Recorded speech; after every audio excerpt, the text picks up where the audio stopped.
ನಾವೆಲ್ಲ ಸುಮಾರು ರಾತ್ರಿಗಳನ್ನೇ ನಿರಂತರವಾಗಿ ಚಿತ್ರೀಕರಿಸಿದ್ವಿ. ಇಡೀ ಕತೆ ರಾತ್ರಿಯಲ್ಲಿ ಆಗ್ತಾ ಹೋಗುತ್ತೆ, ಕೆಲವೇ ದೃಷ್ಟಿಗಳು ಮಾತ್ರ ಬೆಳಗಿನ ಸಮಯದಲ್ಲಾಗುತ್ತೆ. ಆ ಇಡೀ ಚಿತ್ರವನ್ನು ರಾತ್ರಿಯಲ್ಲಿ ಕಟ್ಟಿಕೊಡುವಂತಹ ಒಂದು ಪ್ರಯೋಗ ಇದೆಯಲ್ಲ, ಅದು ನನಗೆ ತುಂಬ ಇಷ್ಟ ಆಯಿತು. ಯಾವುದೇ ಪ್ರಯೋಗ ಇವತ್ತಿನ ಕಾಲಘಟ್ಟದಲ್ಲಿ ಕನ್ನಡಕ್ಕೆ ಬೇಕಾದಂತಹ ಪ್ರಯೋಗ, ಅಂತಹ ಅದ್ಭುತವಾದ ಪ್ರಯೋಗ ಇದಾಗಲಿದೆ ಅನ್ನುವಂತಹ ನಂಬಿಕೆ ನನಗಿದೆ. ಎಲ್ರಿಗೂ ಶುಭವಾಗಲಿ.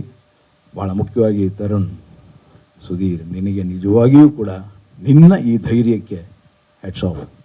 ಹಾಗೆಯೇ ಪುನೀತ್, ಒಂದು ಕಥೆಯನ್ನು ಅಷ್ಟು ಗಟ್ಟಿಯಾಗಿ ಹಿಡ್ಕೊಳ್ಳೋದು, ನಂಬಿಕೆಯಿಂದ ಹಿಡ್ಕೊಳ್ಳೋದು, ಇದೇ ಬೇಕು ಅಂತ ಅದನ್ನು ಹಠ ತೊಟ್ಟು ಮಾಡೋದಿದೆಯಲ್ಲ, ಅದು ಆ ರಾತ್ರಿಗಳನ್ನು ನಿದ್ದೆಗೆಟ್ಟು ಕಳೆಯೋದಿದೆಯಲ್ಲ. ನಾವು 2ನೇ ರಾತ್ರಿ ಆದಮೇಲೆ 3ನೇ ರಾತ್ರಿಯಲ್ಲಿ ಹಿಂಗೆ ಅಂತ ಇದ್ವಿ, ಆದರೆ ಅವನು ಯಾವಾಗಲೂ ಹಾಗನ್ನಲೇ ಇಲ್ಲ. ಇಡೀ ರಾತ್ರಿಗಳನ್ನು